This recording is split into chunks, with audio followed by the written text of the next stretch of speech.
నాకు ఆయనలో ఉన్న ఎమోషనల్ సైడ్ ఇష్టం. బెంగ డైరెక్టర్ కొడుకుతో చెప్పేది కానీ దట్స్ వెరీ ఎక్సెల్స్. నాకు ఆయన మీద నాకు ఆ పట్టు దొరికేది అప్పుడు. డాన్స్లు, ఫైట్లు, వార్నింగ్ సీన్లు, గొప్ప డైలాగులు చెప్పడం వీ నో ఆయన చేసేస్తారని. బట్ ఆ కొడుకుతో చెప్పే సీన్లో ఆ పాజెస్ నిజంగా ఆయనకు గొప్ప కథ లేదేమో అన్నట్టుగా చెప్తారు ఆయన. తర్వాత ఆ తల్లి దగ్గరకు వచ్చి నీ కళ్ళలో చూసి చెప్పాల్సిన మాట నీ కాళ్ళ వైపు చూసి చెప్తున్నానమ్మా అంటే ఆ కళ్ళలో చూడలేడు. Only he can do. Devara 2లో ఇంకో మంచి సీన్ ఉంటుంది, అది ఇప్పుడే చెప్పను నేను.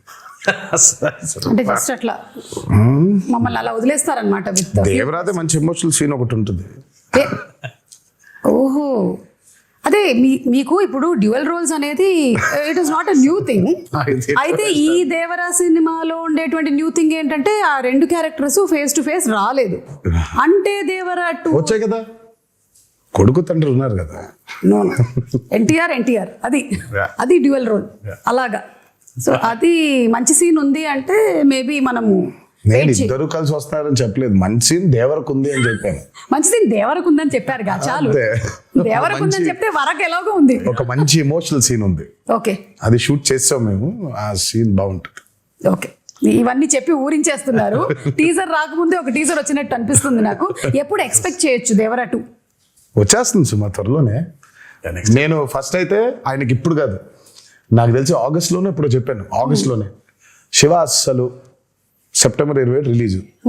ఒక నెలన్నర నాళ్ళు కనిపించొద్దు నాకు, నేను నిన్ను చూడను, నువ్వు నన్ను చూసుకోవద్దు, మనం కలవద్దు అసలు. మనం కలిసినా హాయ్ బాయ్ చెప్పుకుందాం, సరదాగా నవ్వుకుందాం, టిఫిన్ కాఫీ ఏదో తాగుదాం, అంతవరకే.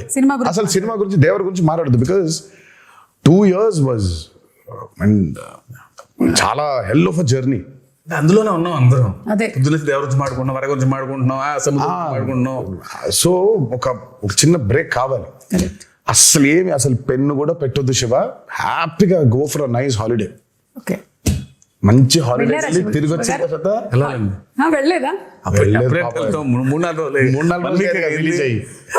సరే, ఇంకో వారం ఎంజాయ్ చేసి విజయదశమి అయిపోయిన తర్వాత విజయ్ కేతనం ఇంకాస్త ఎగరవేసి అప్పుడు వెళ్ళిపోతారు ఆయన.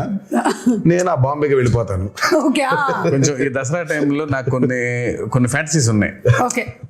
ఆ ఊరు వెళ్ళి ఆ థియేటర్ చూసుకోవాలి, ఈ ఊరు థియేటర్ చూసుకోవాలి నాకు అని. ఫ్రెండ్స్ చాలా మంది ఉన్నారు అక్కడ. లేదు ఇక్కడికి రా అని. కొంచెం ఈ 5-6 రోజులు అది కూడా తీర్చేసుకుంటే, పైగా సెలబ్రేషన్స్ కూడా చాలా అర్థం ఉందిలే. దేవరా కేవలం బ్లాక్ బస్టర్ అయిపోవడం కాదు, కానీ నాకు మామూలుగా నిన్నే చెప్తున్నారు, చాలా ఏరియాస్లో డబ్బులు చూస్తున్నారన్న చాలా రోజుల తర్వాత అని అన్నాడు ఆయన. నాకు that's the most important thing. Ultimate గా ఇట్స్ నాట్ అబౌట్ సరే సక్సెస్ కొట్టేసాంలే, ఇది కాదు. ఫిజికల్ గా చాలా మందికి when they are seeing that కింద సెంటర్స్ లో, when they are seeing that money return అవుతూ ఉంటే in forms of double and triple, ఇంకా అంతకంటే ఆనందం ఏముంటుందండి. సో ఇంకా సెలబ్రేషన్స్ రీజన్స్ ఉన్నాయి మాకు. ఇంకా అవన్నీ చేసుకొని ఆయన అబ్రాడ్ ట్రిప్ కి ఎక్కడికో, నేను బాంబేకి అలా ఒకేసారి వెళ్ళిపోయి మళ్ళీ ఒక నెల తర్వాత నాకు తెలిసి డిసెంబర్లో ఎప్పుడో అయినా మళ్ళీ పేపర్లు పెట్టుకొని మొదలెడతాడు.